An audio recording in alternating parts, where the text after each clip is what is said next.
Olá, hoje segunda-feira, 6 de fevereiro de 2012, Dilma Rousseff exige de Henrique Alves nome técnico para o DENOX. 13º fugitivo de Alcaçuz é preso próximo à Catedral de Natal. Walter Veras, ex-vice-prefeito de Janduís, executado com tiros na cabeça, em frente de casa. Alta rotatividade, a marca da gestão de Micarla de Souza. A reforma do secretariado de Micarla é assunto do meu bate-papo com o jornalista Sávio Hackret. E o nosso entrevistado hoje é o secretário da Justiça e Cidadania, Fábio Holanda. As medidas do governo para conter as fugas frequentes no sistema prisional do Estado estão em pauta. Nosso programa está começando.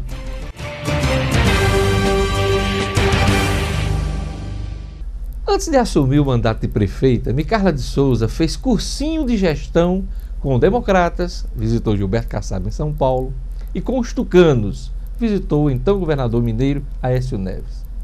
Tempo perdido. Não serviu para nada o intensivão para virar gestora. Obrigada a se aproximar da presidente Dilma Rousseff, Micarla correu para estudar a cartilha do PT, na doce ilusão de contar com as verbas de Brasília. Resultado, Micarla ficou sem identidade política. Ela foi eleita de um jeito e tentou administrar Natal de outro. A metamorfose política e a incapacidade de gestão influíram bastante na alta rotatividade da equipe da Borboleta. Ao longo de 3 anos de administração, Micarla de Souza mudou 56 secretários de primeiro escalão, um a cada 20 dias, para quem gosta de estatística. Teve de tudo na equipe da Borboleta: democratas, tucanos, PMDBistas, republicanos, mobilizadores, ex-petistas, pevistas, gente sem partido, gente séria e gente nem tanto. A dança das cadeiras tem marcado negativamente a gestão de Micarla de Souza, uma das piores que Natal já teve. Quem afirma isso não sou eu, ou qualquer outro que possa ter má vontade com esta moça. E sim, 90% dos natalenses desaprovam o governo de Micarla de Souza. O mandato de Micarla, minha gente, caminha para um final melancólico. Ela ainda tem 11 meses de administração, mas parece que não tem nenhum. A maioria das pessoas tem a impressão que este governo já acabou. Na prática é isso mesmo. Micarla tem pouco mais de 5 meses de gestão. A partir de julho, todos se voltam para as eleições, inclusive ela. Após o pleito, Micarla terá menos de 2 meses para encerrar este mandato. Se Deus lhe der a graça da reeleição, coisa que considera improvável, ela vai continuar no seu mundo de fantasias. Micarla no País das Maravilhas. Se eleito ou a eleita for outro nome, Micarla cai na real. Por enquanto, é Natal aqui, é Natal agora. E vamos para as revistas semanais do país nesta segunda-feira. A Carta Capital traz na sua manchete: justiça? Que justiça? O Supremo rejeita o corporativismo no caso do CNJ, mas não afasta a crise do judiciário, diz a Carta Capital. A Veja traz aqui a foto do dono do Facebook, 100 bilhões de dólares. Curtiu? Mark Zuckerberg, 27 anos, criador do Facebook. Que fortuna, hein? Como vale essa empresa aqui, né? Exclusivo, Eduardo Saverin, o brasileiro que ajudou a criar o Facebook, fala a revista Veja nessa matéria especial. A Isto É traz aqui entrevista exclusiva com Meryl Streep, e ela diz: Dilma é corajosa. E a capa da Isto É traz aqui o peso e a sua personalidade. A medicina revela como e por que o jeito de ser pode levar você a engordar. Especialistas ensinam o que fazer para controlar o temperamento e emagrecer. Isto É Dinheiro traz uma entrevista especial com o ministro Manteiga. Como Manteiga quer blindar a economia. Entrevista exclusiva. O ministro da Fazenda detalha a estratégia do governo Dilma para acelerar os investimentos no país e garantir um crescimento de 4,5% do PIB neste ano, a despeito da crise econômica internacional. E vamos aos destaques na internet. O portal G1 diz aqui: manifestantes entram em confronto com os policiais na Assembleia da Bahia. Um grupo de manifestantes que apoia os policiais militares em greve, que se concentram na Assembleia Legislativa da Bahia, em Salvador, entrou em confronto com homens do Exército e policiais que cercam o local. Desde o início do dia, cerca de 600 homens do Exército, além de 40 agentes do Comando de Operações Táticas, isolam a área na tentativa de garantir a livre circulação e funcionamento do Centro Administrativo da Bahia. O isolamento da área também visa facilitar o cumprimento pela Polícia Federal de 11 mandados de prisão contra integrantes do movimento. E houve confronto hoje de manhã, aqui imagens do G1. Uma confusão, a greve que já dura cerca de 7 dias, desde a terça-feira da semana passada, hein? Situação complicada na Bahia. O Estadão.com.br dá destaque à declaração do Imposto de Renda 2012, que começa em 1º de março. E você pode conferir as regras aqui no site do Estadão. A Receita Federal divulgou nesta segunda-feira, no Diário Oficial da União, as regras para a declaração do Imposto de Renda. O documento deve ser entregue no período entre 1º de março e 30 de abril pela internet, ou disquete nas agências do Banco do Brasil ou da Caixa Econômica Federal. O contribuinte que teve rendimentos tributáveis com valor superior a R$ 23.000 durante o ano de 2011 está obrigado a apresentar a declaração do Imposto de Renda. O portal Nominuto.com dá destaque à visita do ministro dos Esportes a Natal, o ministro Aldo Rebelo. O ministro chega hoje, almoça com a governadora Rosalba Ciarline e às 15h30 ele visita o canteiro de obra da Arena das Dunas. Atualmente o estádio está com cerca de 19,8% dos serviços concluídos e o ministro vem conferir em loco a obra da Arena das Dunas em Natal. José Augustinho da Silva foi recapturado pelos policiais militares do 1º Batalhão da Polícia Militar na noite de ontem, próximo à Catedral, no centro de Natal. Ele é o 13º fugitivo de Alcaçuz que é recapturado. De acordo com o sargento Aristelo, da companhia de Mãe Luísa, o acusado seguia com outro homem, identificado apenas como Jailton, em um Celta preto pela Avenida Deodoro. Os policiais suspeitaram da atitude deles e fizeram a abordagem e constataram que Josué Augustinho era um dos fugitivos de Alcaçuz. Ele havia fugido do pavilhão de segurança máxima da penitenciária de Alcaçuz junto com outros 40 presos no dia 19 de janeiro e cumpria a pena por tráfico de drogas e roubo. O ex-vice-prefeito de Janduís, Walter Veras, foi assassinado no último sábado. Os detalhes da morte com o repórter Tiago Medeiros. O ex-vice-prefeito de Janduís, Walter Veras, foi assassinado na noite desse sábado a tiros em frente à sua residência. Walter estava acompanhado de sua esposa e filha quando 4 homens, ainda não identificados, se aproximaram em um veículo tipo Celta e dispararam 3 tiros de espingarda calibre 12. Os tiros esfacelaram a cabeça de Veras. O corpo do ex-vice-prefeito foi velado ontem na Câmara Municipal de Janduís e sepultado no final da tarde no cemitério público da cidade. Em instantes, Dilma exige de Henrique Alves nome técnico para o Denox. Você vai acompanhar meu bate-papo com o jornalista Sávio Hackert. O programa Diógenes Dantas no Minuto volta daqui a pouco.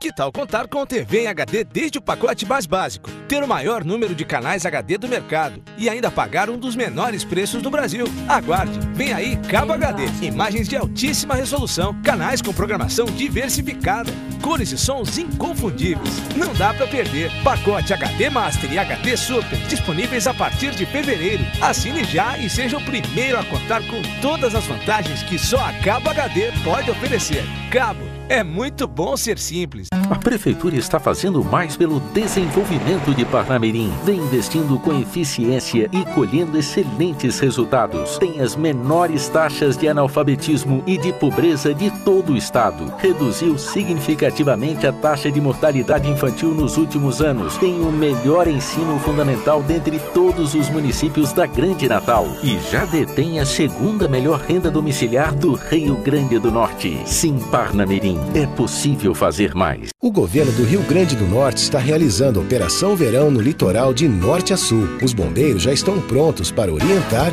e evitar acidentes. Para sua segurança, não nade em locais perigosos ou com água acima da cintura. Nas praias também serão distribuídas pulseiras de identificação para crianças. Fique sempre de olho nos seus filhos e aproveite o verão tranquilo. Operação Verão. A gente por perto, você mais seguro. Governo do Rio Grande do Norte.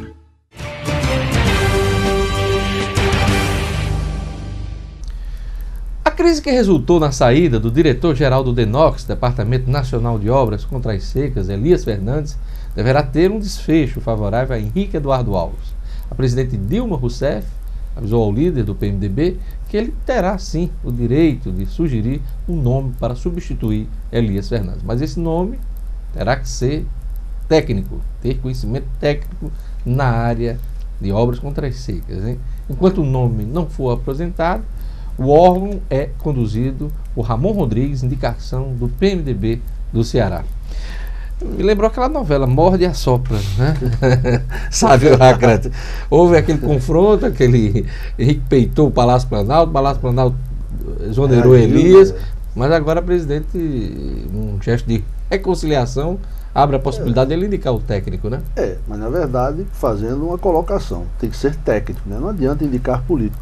Acho que a presidente está certa, né, Diógenes? Tem que acabar com esse negócio do Brasil, tudo que é cargo tem que ser político. Não, claro que deve existir a indicação política. Político também pode prestar serviço, mas deve-se levar muito em consideração a questão técnica, sabe, Diógenes? Eu acho que está certo a presidente, e o PMDB, e o líder do PMDB vai terminar indicando o presidente do DENOX, o diretor-geral do DENOX. Um ressurgimento de Henrique, não deixa de ser uma boa notícia para ele, né? Claro, para ele e para o próprio Rio Grande do Norte, né? De qualquer maneira, se ele indicar um técnico norte-rio-grandense, que tem muitas pessoas competentes aqui que podem exercer a direção geral do DENOX, né? E contribuir com o desenvolvimento do DENOX, do Nordeste do país.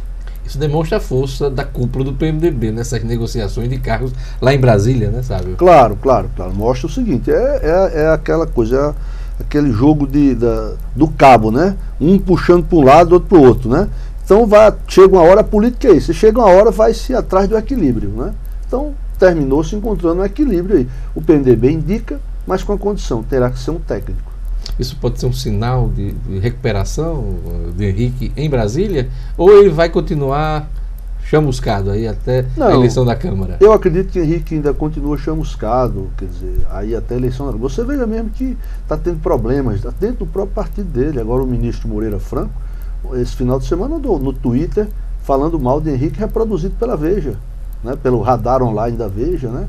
Quer dizer, tem muito problema ainda. Henrique tem muitos problemas dentro do partido e fora na sua relação com o governo. Então ele vai ter que ter muito jogo de cintura, vai ter que usar o bambolê que ele deu para o presidente. Será que ele pediu de volta? Então, se não pediu, compre outro para usar e pavimentar uma estrada que é longa, Diógenes, longa e dura, né? Esse jogo não é jogo para amador, isso é um jogo bruto, jogo para profissional da política, né? Que conhece os bastidores do Congresso Nacional, os bastidores dos poderes, né? Para chegar à presidência da Câmara. Não é qualquer um que chega à presidência da Câmara dos Deputados. Afinal de contas, é o segundo na linha da sucessão presidencial. Entre os nomes que Henrique poderá indicar do Rio Grande do Norte, tem um que é político, mas também é técnico, que é o caso do prefeito de Lages, Benes Leocádio. Mas dentro desse perfil da Dilma... Ele perfil técnico, ele é da área, então ele caberia, né? Mas a parte política já... E tem o Damocles 30, que sempre é sacado por Henrique para esses cargos na área de engenharia, na área técnica, de estradas, enfim. São os nomes que são ventilados aqui pela imprensa do Rio Grande do Norte. Falar em PMDB, o PMDB está na bronca aí com esse acordo do Democratas e do PSDB em relação a Natal, né, e outras 3 capitais do Nordeste. Diógenes, eu acho que não combinaram, parece, com Garibaldi e Henrique, né, essa aliança. Lembre-se que o ano passado o DEM e o PMDB já combinaram aliança para 2014. Está lembrado que houve um almoço na casa do senador Zé Agripino? Sim. Ele, Garibaldi, Henrique, o marido da governadora, e ali eles traçaram já 2014. Sim, em termos de Rio Grande do Norte. Rio Grande do Norte, né? Em termos de Rio Grande do Norte. Mas aí agora o DEM traçou, quer dizer, o primeiro PMDB já tinha lançado um candidato a prefeito, que é o deputado Hermano Moraes. Então, o PMDB já tinha lançado, né? Agora o DEM se achou, já fez uma aliança com o PSDB aqui para lançarem um candidato a prefeito, né? Então, isso aí deve criar, com certeza criou atrito nessa relação política aí, PMDB-DEM. Em declaração ao portal No Minuto, Zé Agripino disse que a aliança é para dizer que o Democratas e o PSDB estarão juntos, mas não houve definições de nome, nem aqui em Natal, nem nas outras cidades, Salvador, Aracaju e Fortaleza. Mas a gente sabe que não é bem assim, né? Não é bem assim. Além do mais, Dionísio, você sabe também o seguinte: o ministro Garibaldi, ele é ministro do governo Dilma, do governo do Partido dos Trabalhadores e do PMDB, porque o vice-presidente é do PMDB. O DEM e o PSDB são oposição a este governo, não é? No plano federal. No plano federal. Como é que vai justificar um ministro da presidente Dilma, tá certo? Aqui na eleição municipal, estar no palanque dos candidatos da oposição ao governo dela? Tá certo? Tem um lá em cima, o pessoal aceitaria, dentro desse raciocínio, que viesse apoiar o candidato do PMDB. E normalmente o governo faz isso aí, né? Aceita que venha ali apoiar, não é isso? Que eles querem isso. Mas não sair apoiando a oposição, aliados apoiando a oposição. Então tem toda uma engenharia política aí que está sendo construída de parte a parte, né? Então eu acho que o seguinte, está claro já o seguinte, na minha visão, PMDB, o DEM e PSDB tomaram já seu rumo. Eles são oposição lá e já resolveram se unir aqui, ponto, né? E vão lançar um candidato aí. E as conversas de José Agripino com o PMDB? Ele estava conversando muito com o PMDB no finalzinho do ano passado, com ele, Michel Temer, né? Com o vice-presidente. Não deu em nada, né? Pelo visto. Aparentemente em função ali da eleição de São Paulo, né? Porque o PMDB tem um candidato lá, acho que é o deputado Gabriel Chalita, se não me engano. Gabriel Chalita. Né? E que parece que é um nome competitivo lá, né? E o DEM foi a forma de se aproximar com o PMDB, era tentando fazer um apoio lá ao Gabriel Chalita, até indicando o vice, né? Mas parece que não floresceu essa ideia aí, quer dizer, enfim, não germinou bem aí essa ideia ainda. E aí PSDB e DEM voltaram a se abraçar no Grupo Nacional. Exatamente, voltaram a se abraçar. Até porque o PSD, que é fruto de uma costela do DEM, né, está hoje lá se aproximando de São Paulo do PT. É, né? Verdade. O PSD poderá indicar o vice do dependendo Fernando Haddad, né, que é do PT em São Paulo. Na verdade, ali o presidente Lula, quer dizer, o ex-presidente Lula é quem coordena todo aquele processo. E parece que é uma questão de honra essa eleição de São Paulo. O PT quer ganhar São Paulo e quer ganhar o governo daqui a 2 anos. Esse é o plano do Lula, do ex-presidente Lula, né? E para ele lá, quem te observa, que o interessante é que o PMDB indicasse o vice e fosse o Gabriel Chalita.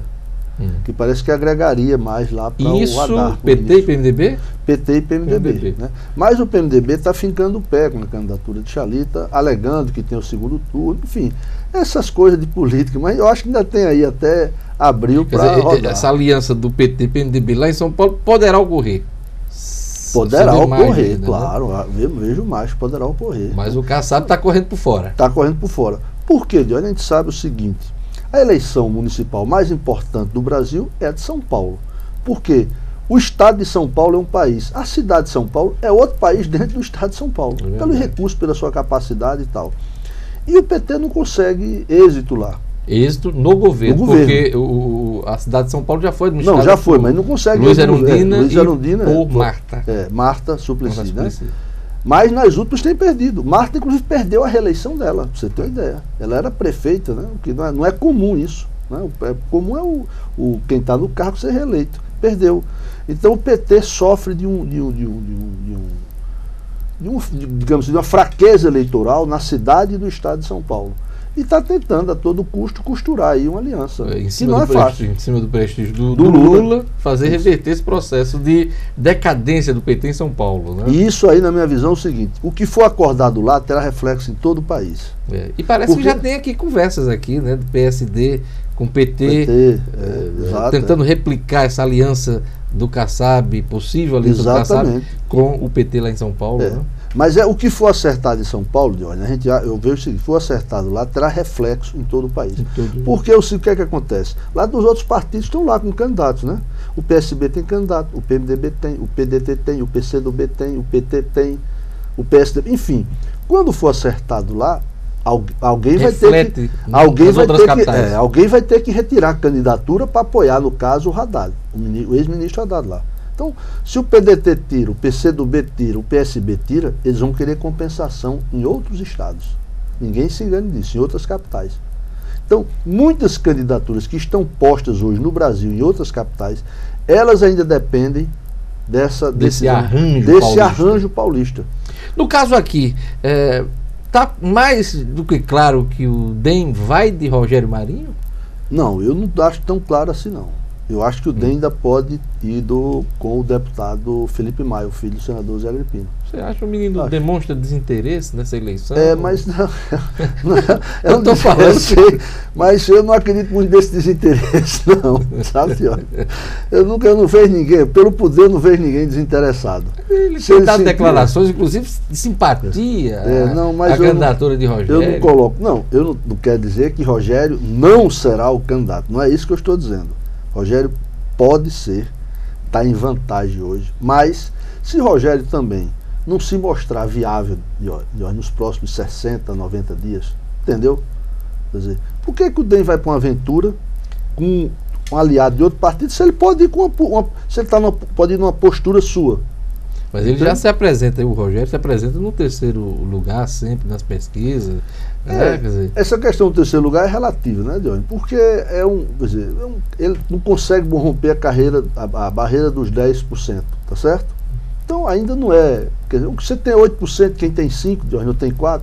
Você sabe que isso, no fundo, é a mesma coisa. O deputado Tucano disse que tem pesquisa que ele passa dessa barreira dos 10%. Né? Não, tudo bem, eu não estou questionando as pesquisas. Nós podemos falar em cima das pesquisas que são divulgadas, que foram feitas por institutos, que não foram contratados por partido político, nem coisa nenhuma, tá certo? Por instituições. As pesquisas estão mostrando aí, esse fato. Né?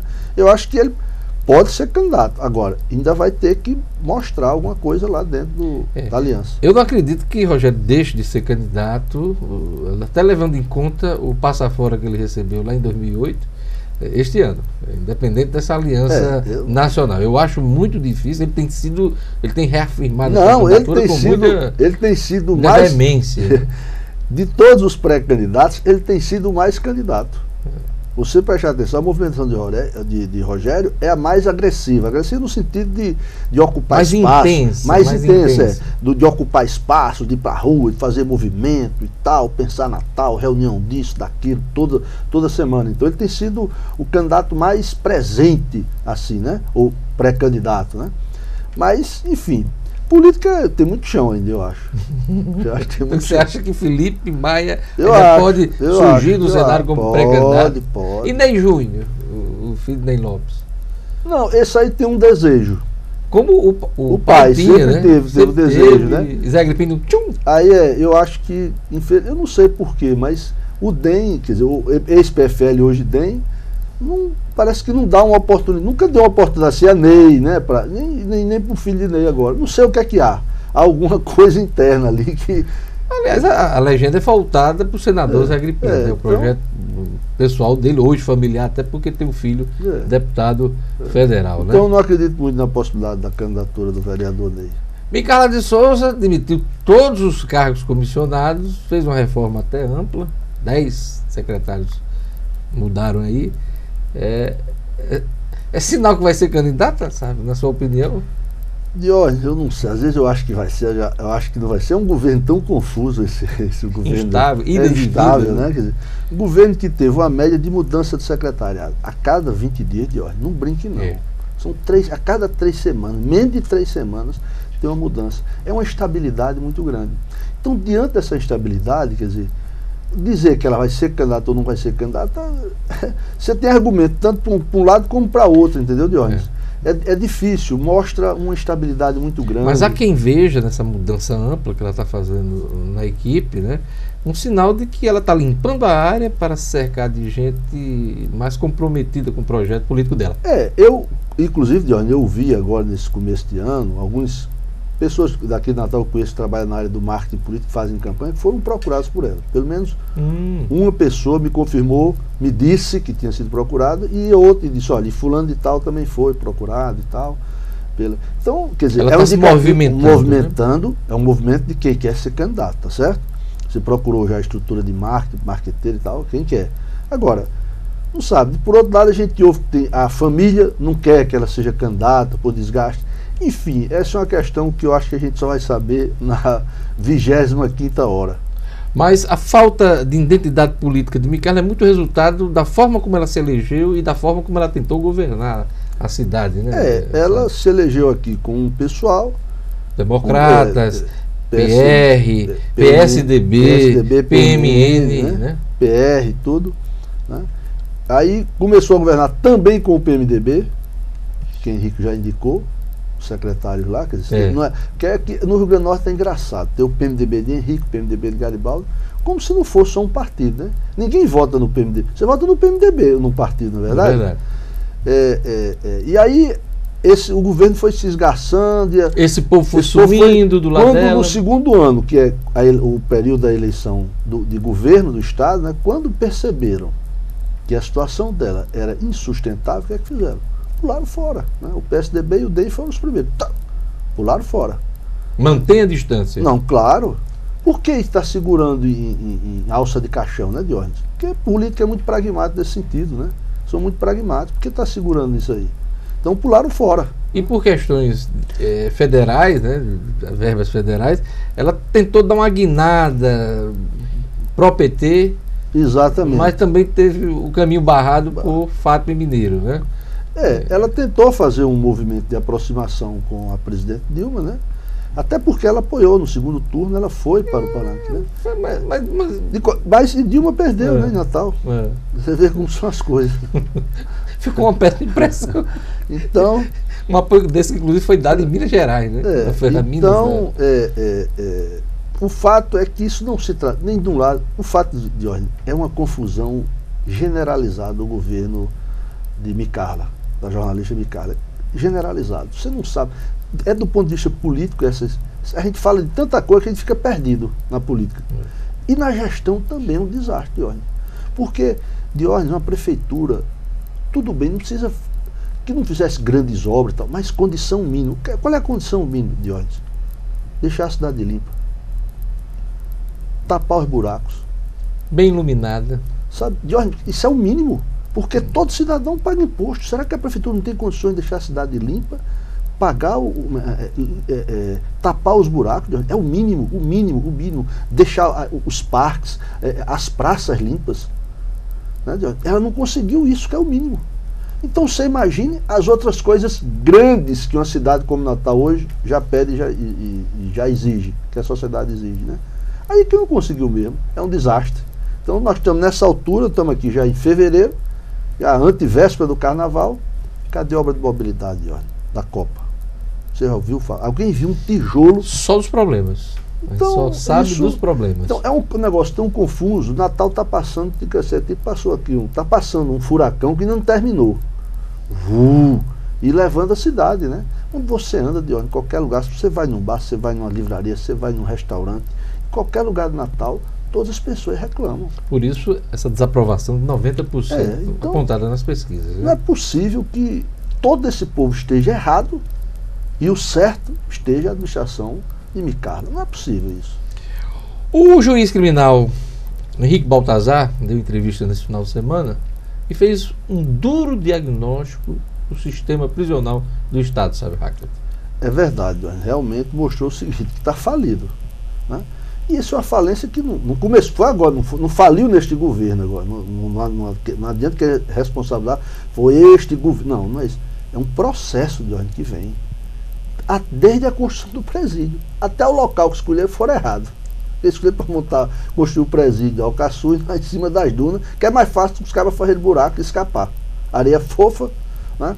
Então é um processo. Mostra o seguinte, que a segurança pública no Rio Grande do Norte, Diógenes, nunca foi encarada como uma questão de Estado, mas como uma questão de governo que sucede a governo. E governo que sucede a governo que faz o quê? Se você olhar, parar um pouquinho para pensar, e o telespectador se lembrar um pouquinho, nesses últimos aí, 20 anos, lembrar das propagandas de todos os governos sobre segurança pública. O que é que é?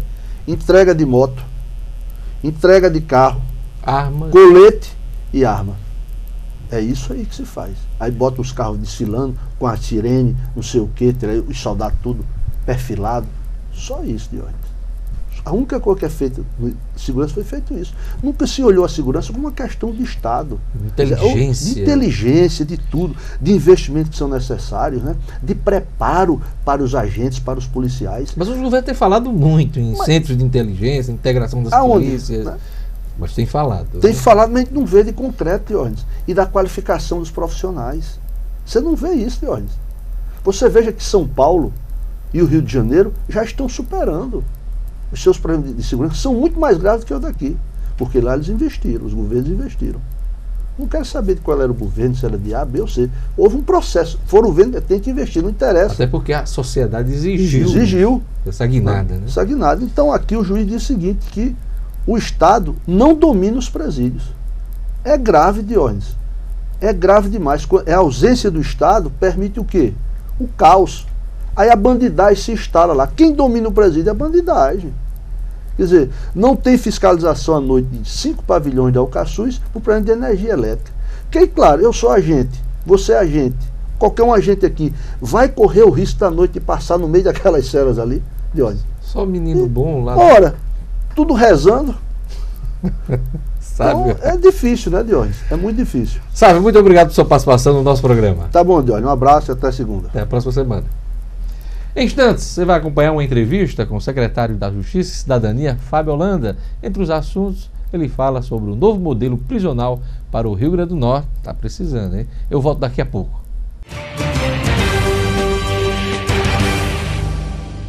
O governo do Rio Grande do Norte está realizando a Operação Verão no litoral de norte a sul. Os bombeiros já estão prontos para orientar e evitar acidentes. Para sua segurança, não nade em locais perigosos ou com água acima da cintura. Nas praias também serão distribuídas pulseiras de identificação para crianças. Fique sempre de olho nos seus filhos e aproveite o verão tranquilo. Operação Verão. A gente por perto, você mais seguro. Governo do Rio Grande do Norte. Que tal contar com TV em HD desde o pacote mais básico, ter o maior número de canais HD do mercado e ainda pagar um dos menores preços do Brasil? Aguarde, vem aí Cabo HD, imagens de altíssima resolução, canais com programação diversificada, cores e sons inconfundíveis. Não dá pra perder. Pacote HD Master e HD Super disponíveis a partir de fevereiro. Assine já e seja o primeiro a contar com todas as vantagens que só a Cabo HD pode oferecer. Cabo, é muito bom ser simples. A Prefeitura está fazendo mais pelo desenvolvimento de Parnamirim. Vem investindo com eficiência e colhendo excelentes resultados. Tem as menores taxas de analfabetismo e de pobreza de todo o estado. Reduziu significativamente a taxa de mortalidade infantil nos últimos anos. Tem o melhor ensino fundamental dentre todos os municípios da Grande Natal. E já detém a segunda melhor renda domiciliar do Rio Grande do Norte. Sim, Parnamirim, é possível fazer mais.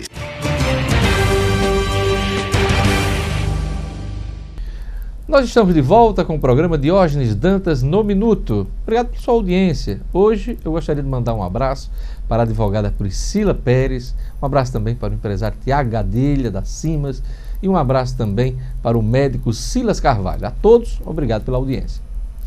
O governo adotou várias medidas para conter as fugas frequentes em Alcaçuz e nos centros de detenção aqui do estado. Acompanhe minha entrevista com o secretário de Justiça e Cidadania, Fábio Holanda. Secretário, quais as medidas do governo para conter as fugas em Alcaçuz? Olha, em primeiro lugar, um diálogo perene e firme com os agentes penitenciários e com os militares que fazem a guarda externa.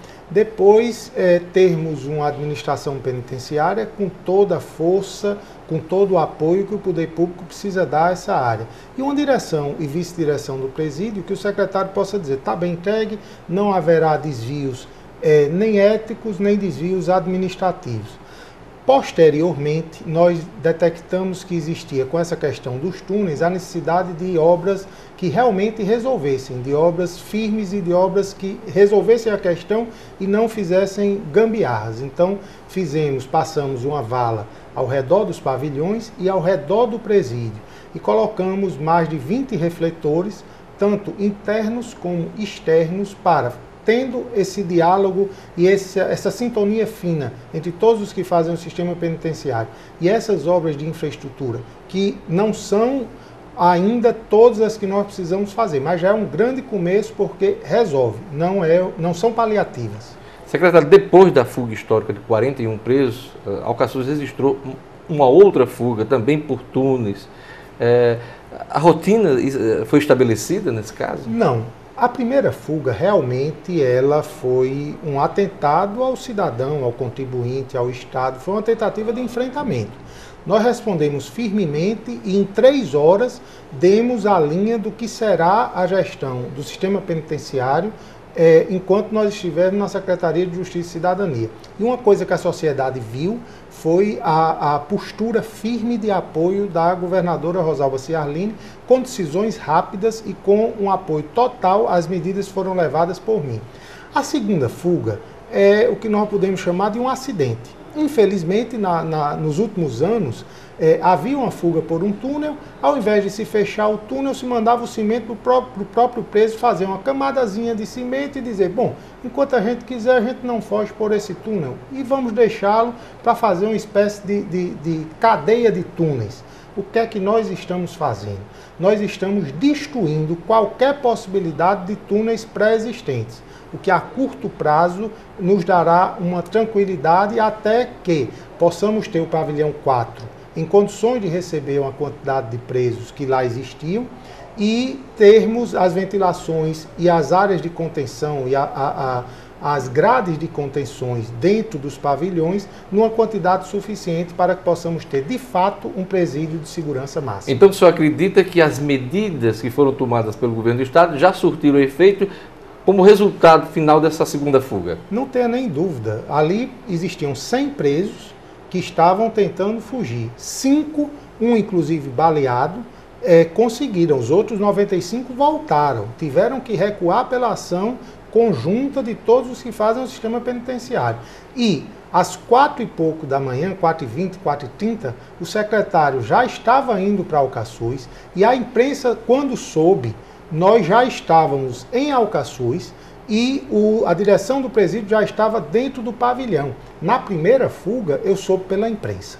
Então a primeira fuga foi uma afronta. A primeira fuga foi algo que nós precisávamos dar uma resposta firme, porque a culpa só não era do contribuinte. Eu digo uma coisa, nós temos no estoque da Secretaria 900 cadeados. Agora, alguém tinha que chegar e colocar o cadeado lá. E não ficar o diretor dizendo que a culpa era da administração penitenciária, a administração dizendo que a culpa era do diretor. Eu quero dizer que a culpa só não é do contribuinte. Saiu um, saiu o outro e começamos um diálogo mais firme ainda do que já havíamos implementado no dia da nossa posse. Além das fugas em Alcaçuz, a gente tem registros aí frequentes, diários, de fugas nos centros de detenções aqui em Natal. Em Candelária foi nesse final de semana. Como conter também essas fugas? É verdade. Lá em Candelária, nós temos lá tivemos uma tentativa de fuga de 6 pessoas, existiam 18 na cela, 6 tentaram fugir, 2 nós evitamos a fuga, 4 fugiram.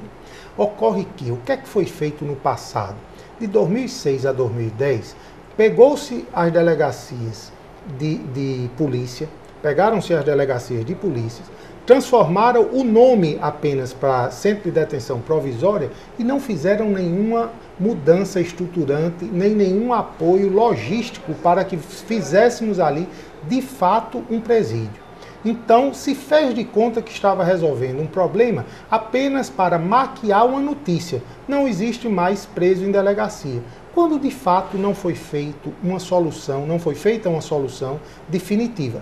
Esse tipo de gambiarra o governo Rosalba não irá fazer. E o que é que o secretário Fábio Holanda não irá fazer. E o que é que o governo pretende fazer em relação aos centros de detenções? Nós vamos construir cadeias públicas, nós vamos construir presídios provisórios e vamos desafogar. Aquela CDP em Candelária, aquilo de fato não é para existir ali. ali nós precisamos ter um outro equipamento comunitário. Nós precisamos acabar com essa história de ter num bairro completamente impróprio, em locais completamente impróprios. Isso não é privilégio da CDP de Candelária, não. Nós temos várias CDPs em locais impróprios. Então precisamos construir presídios provisórios, precisamos ter mais agentes penitenciários, porque não adianta a gente abrir e não ter o agente penitenciário. E aí alguém diz, não, mas lá na CDP de Candelária só tinha um agente penitenciário trabalhando na hora da fuga. É verdade, mas eu tenho o primeiro dia, o diário da criação do primeiro dia da CDP só tinha um agente.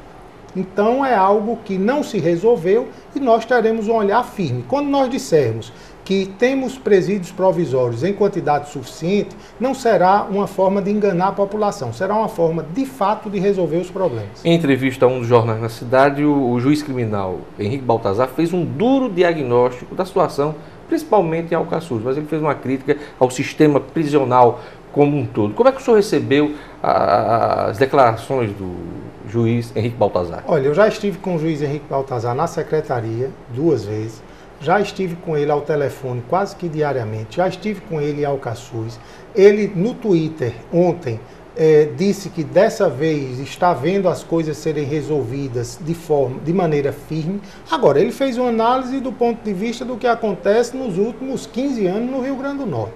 E nós precisamos olhar de fato essa análise, mas dizendo, nos últimos 15 dias, nos últimos 17 dias, se resolveu muito. E se não fosse o equilíbrio fiscal que a governadora implementou em 2011, nós não poderíamos pensar em resolver o problema nos próximos 3 anos. Num dos momentos da entrevista que ele concedeu, ele fala que o Estado não controla Alcaçuz. O que é que o senhor tem a dizer? Com certeza ele disse isso pensando nos últimos 10 anos. Eu posso dizer, o Estado controla Alcaçuz. Agora, precisamos ter algumas obras de infraestrutura para podermos controlar, dizendo quem está em cada cela, como está, e tendo o mínimo, que é a informatização. Nós não temos uma câmera dentro do presídio de Alcaçuz. Então nós vamos transformar, sim, o presídio de Alcaçuz num presídio de segurança máxima de fato. Isso não ocorre hoje, mas ocorre uma coisa, o Estado tem sim um controle de Alcaçuz, sabendo que existem obras a serem feitas e que precisamos aumentar o efetivo de agentes penitenciários. Então, como é que o senhor pode resumir todas essas medidas que estão mudando um pouco o cenário em Alcaçuz? Como é que o senhor pode resumir isso? Eu posso resumir que a sociedade tem hoje um governo que está unido, buscando dar o melhor para o sistema penitenciário e que temos um olhar também muito firme com relação à ressocialização dos apenados e também com relação à família do apenado. Hoje, a família, hoje que eu digo é nos últimos anos, nas últimas décadas, aliás, historicamente, a família do apenado tem cumprido a pena junto com o condenado. E isso nós não podemos admitir. O senhor fala isso quando o camarada comete um crime na região oeste do estado, vem pagar em Alcaçuz, aí a família vem com ele, é isso? É verdade. E também quando a progressão da pena ela é medida cronologicamente, e quando o apenado vai para o regime semiaberto, ele volta a delinquir e vai para o regime fechado. Então a família do apenado hoje, ela não tem a certeza de que receberá o seu ente querido ressocializado. E nós daremos condições para que, se ele quiser se ressocializar, ele se ressocialize. Eu gostaria que o senhor pontuasse as medidas lá em Alcaçuz. Refletores já estão funcionando, ou seja, um presídio que era escuro por dentro e por fora, hoje já está claro. As guaritas estão ocupadas, agentes penitenciários foram convocados e o concurso foi prorrogado. Já estamos com a decisão política da governadora e financeira de contratar mais algo em torno de 22 agentes. Esse levantamento está sendo apurado e vamos ver a maneira de fazer isso sem causar uma ilegalidade com relação à responsabilidade fiscal. Alimentação, que foi alegada aqui, problemas com a alimentação. Quando eu assumi, me chegou uma realidade que era a falta de arroz, feijão, legumes. Hoje nós temos alimentação de boa qualidade, inclusive eu fui lá e comi da mesma comida que é dada aos presos, alimentação de boa qualidade, e posso dizer que o que se comprava para um período já deu para 2 vezes aquele período. Então, quando o juiz Henrique Baltazar fala em corrupção dentro do presídio, ele com certeza fala olhando para os últimos 10 anos, porque se ele olhar para hoje, ele verá que além de nós termos essa segurança, além de não ter comida vencida, além de não ter medicamento vencido, a alimentação é comprada, é entregue e nós estamos preocupados porque na hora em que a gente faz isso, nós diminuímos a tensão dentro do presídio porque o preso está se alimentando bem e pode olhar para o cumprimento da sua pena como algo que está melhorando a sua qualidade de vida, o seu caráter, e não apenas como algo que vai contar aquele prazo para que ele possa voltar e delinquir. Por último, secretário, uma palavra sobre as centrais cidadãs. Há muita reclamação ainda, algumas pessoas enfrentam um verdadeiro caos na hora do serviço, de ter que ter acesso a esse serviço. O que é que o governo vai fazer com as centrais? Em primeiro lugar, vamos reabrir a Central do Cidadão do Praia Shopping num local que foi feito somente para ela. Então já foi pensada e planejada para alocar lá a Central do Cidadão. A prazo? Nos próximos 60 dias ela estará funcionando. E eu pretendo, com isso, equacionar a demanda no via direta, que é muito grande. E também colocar o que a gente tiver de melhor no Praia Shopping para que lá nós possamos ter o modelo da gestão das centrais do cidadão. Além disso, pretendemos criar a Central do Cidadão da rodoviária. Então, quando o cidadão estiver chegando em Natal ou estiver saindo de Natal, além de quem mora em Cidade da Esperança, Felipe Camarão, terão um novo ponto de apoio e vamos também incrementar as ações de cidadania móveis, levando para os 167 municípios do estado. Também vai ter uma reformulação em todas as centrais em funcionamento? Os engenheiros da Secretaria de Infraestrutura já estão andando o estado todo e na Rio Branco nós pegaremos a Central do Cidadão, que hoje é em cima, mal posicionada, e colocaremos embaixo, dando um formato que chame o cidadão para a Central do Cidadão da Rio Branco, que ele volte a ver ali uma central onde ele será bem recebido e as ações serão feitas. Além disso, levaremos a carteira do estudante para ser entregue nas centrais do cidadão e já tenho marcado uma reunião com a UNE, com a APS, para discutir a presença das entidades estudantis também nas centrais do cidadão. Gratificações de quem trabalha nas centrais do cidadão, que são um grande problema desde o início do governo. É verdade, as gratificações voltam, a gente está analisando apenas para que elas voltem dentro da legalidade. O governo Rosalba não convive com ilegalidade, não faz de conta que resolve as coisas, ele resolve sem criar problemas legais. Quando o senhor diz isso da questão da legalidade, é que algumas pessoas que trabalham lá não vão ter direito? Não. As pessoas que de fato trabalhem, as pessoas que de fato estejam cedidas e estejam regulares nos seus órgãos de origem, serão chamadas e, fora as que tentaram boicotar os cidadãos, elas permanecerão e permanecerão com gratificações. O governo já fez esse levantamento, essa depuração? O governo está fazendo, isso é uma coisa que as gratificações vão voltar, ainda com algumas questões a serem fechadas, mas acredito que em 3, 4 meses nós teremos os melhores nas centrais do cidadão. Secretário Fábio Holanda, muito obrigado por sua entrevista à TV no Minuto. Eu sou quem agradece e fico à disposição e registro. O apoio da imprensa é fundamental para que se faça um bom trabalho. Chegamos ao fim do programa Diógenes Dantas no Minuto. Para assistir a reprise desta edição, acesse o portal www.nominuto.com ou ligue sua TV aqui no canal 27 analógico ou 127 digital da Captelecom, às 16, às 18 e às 21 horas. Obrigado pela audiência. Até amanhã.